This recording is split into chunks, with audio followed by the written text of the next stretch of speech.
And so, guys, I just finished watching Star Trek Section 31.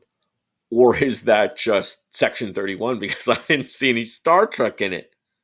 I read an article, I think it was on Screen Rant, and the guy said, the reviewer said, I wanted a bit more Star Trek in my Section 31. I didn't see any Star Trek in it. And I think that's why it fails. So, do I recommend? I can't recommend it.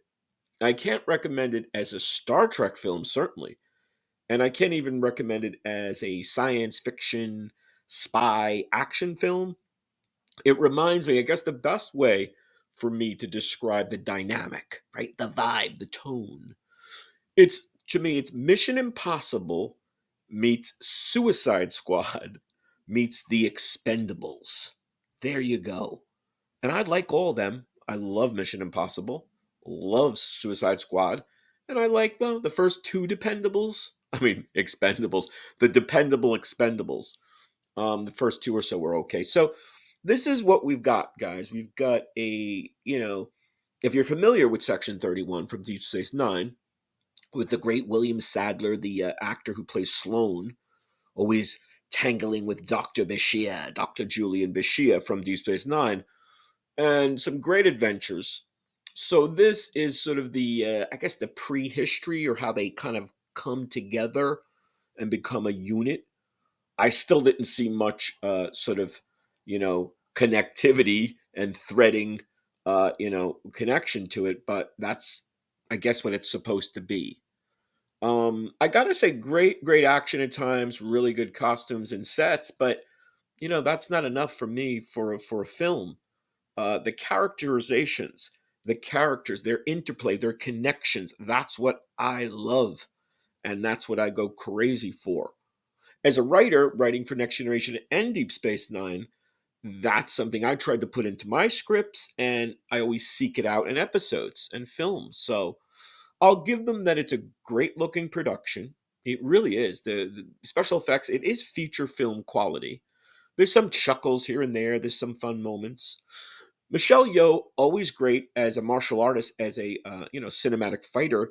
She does some good stuff here, but I gotta say the filming, the cinematography, the just the angles are kind of off. They're cut too much. When you like, I love martial arts. I love martial arts films. When you have a really good one, you stay with the action. The director, the cinematographer, the cameraman stays, and then of course in editing, this is cut, chop, chop, chop, cut. So you've got no sort of continuity. You have no connection. So in terms of action, there's some okay space stuff. In terms of martial arts and hand to hand, not great. So pretty much that's what given to you. Not much more to say. I will say though that throughout, I was like, what is she? Who does she remind me of? And bing, the little phaser or the there are four lights went above my head, and I thought she looked like the Mirror Kira from the Mirror Dimension, the dark in Deep Space Nine, the Intendant, the dark, the Dark Mirror Universe Kira. So that's something. I guess that's a parallel. Maybe they were watching a lot of Deep Space Nine, like ooh, and they said let's give Emperor Georgiou, Michelle Yeoh.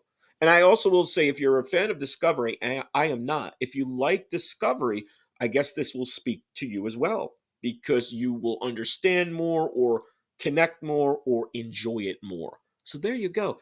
I don't recommend for Star Trek fans, if you took Star Trek off the title and just called it Section 31, maybe. And if you're a Discovery fan, you might go to town. So there you go. Tell us what you think. What did you think? Leave some comments. Hope you're enjoying. Hope you're subscribing. See you soon.